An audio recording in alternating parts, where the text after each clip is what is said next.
Hi everyone, welcome back to my YouTube channel. ಇವತ್ತು ನಾನು oats breakfast recipe ತೋರಿಸ್ತಿದ್ದೀನಿ. ಇದಕ್ಕೆ ನಾನು 3 ಸಣ್ಣ ಗ್ಲಾಸಸ್ ಅಲ್ಲಿ 3 ಗ್ಲಾಸ್ ನೀರು ಹಾಕೋತಾ ಇದ್ದೀನಿ. ಆ ನೀರು ಸ್ವಲ್ಪ ಬಿಸಿ ಆದ್ಮೇಲೆ ಅದಕ್ಕೆ 1 ಗ್ಲಾಸ್ ಪ್ಲೇನ್ ಓಟ್ಸ್ ನ ಸೇರಿಸ್ಕೊಂತಾ ಇದ್ದೀನಿ. ಇದು ಎರಡನ್ನೂ ಮಿಕ್ಸ್ ಮಾಡಿ ಸ್ವಲ್ಪ 1 ನಿಮಿಷದ ಕಾಲ ನಾವು ಬೇಯಿಸ್ಕೋಬೇಕಾಗತ್ತೆ. ಈ ರೆಸಿಪಿ ತುಂಬಾ ಬೇಗ ಆಗತ್ತೆ. 3 ಮಿನಿಟ್ಸ್ ಅಲ್ಲೆಲ್ಲ ಇದು ಮುಗ್ದೋಗ್ಬಿಡತ್ತೆ. ಇದು ಯಾರಾದ್ರೂ ವೆಯ್ಟ್ ರೆಡ್ಯೂಸ್ ಆಗ್ಬೇಕು ಅಂತ ಇದ್ರೆ ಇದನ್ನ ಡೈಲಿ ತಿನ್ನೋದ್ರಿಂದ ವೆಯ್ಟ್ ರಿಡಕ್ಷನ್ಗೆ ಹೆಲ್ಪ್ ಆಗುತ್ತೆ. ಮತ್ತೆ ಇದು ತುಂಬಾ ಹೆಲ್ದಿ ಕೂಡ. ಈ ತರ ಕುದಿ ಬರತ್ತೆ. ಸ್ವಲ್ಪ ಕುದ್ದು 1 ನಿಮಿಷ ಕುದ್ದ ಮೇಲೆ ಅದು ಸ್ವಲ್ಪ ಗಟ್ಟಿ ಆಗತ್ತೆ. ಆವಾಗ ಇದು ಓಟ್ಸ್ ರೆಡಿ ಆಗಿದೆ ಅಂತ ಅರ್ಥ. ಈ ತರ ಎಲ್ಲ ಸ್ವಲ್ಪ ಬೆಂದ ಮೇಲೆ ಸ್ಟವ್ ಆಫ್ ಮಾಡಿ ಅದನ್ನ ಆರಕ್ಕೆ ಇಡಬೇಕು.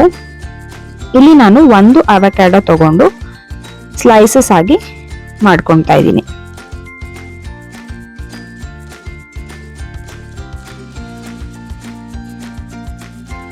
ಈ ತರ ಪೀಸ್ ಮಾಡ್ಕೊಂಡು ಅದನ್ನ ಒಂದು ಬೌಲ್ ಅಲ್ಲಿ ಹಾಕೋಬೇಕು. ಇದು ತುಂಬಾ ಸಿಂಪಲ್ ರೆಸಿಪಿ, ತುಂಬಾ ಫಾಸ್ಟ್ ಆಗಿ ಆಗುತ್ತೆ.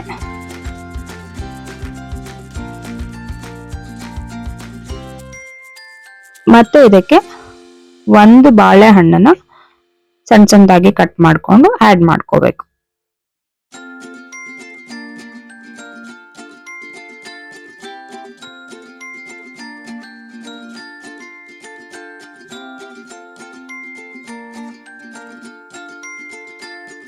ಇವಾಗ ಇದಕ್ಕೆ ನಾವು ಬೇಯಿಸ್ಕೊಂಡಿರುವಂತಹ ಓಟ್ಸ್ ಅನ್ನ ಸ್ವಲ್ಪ ತಣ್ಣಗಾದ್ಮೇಲೆ ಇದಕ್ಕೆ ಆಡ್ ಮಾಡ್ಕೋಬೇಕು.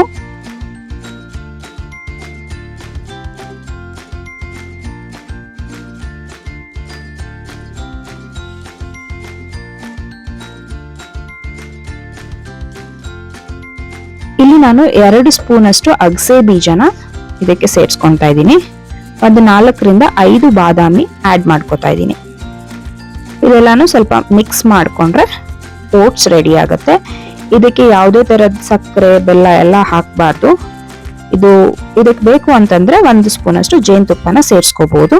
ಇದ್ರ ಜೊತೆಗೆ 2 ಬೇಯಿಸಿದ ಮೊಟ್ಟೆನ ದಿನ ತಿನ್ನೋದ್ರಿಂದ ನಮ್ಮ ವೆಯ್ಟ್ ರಿಡಕ್ಷನ್ಗೆ ಹೆಲ್ಪ್ ಆಗುತ್ತೆ.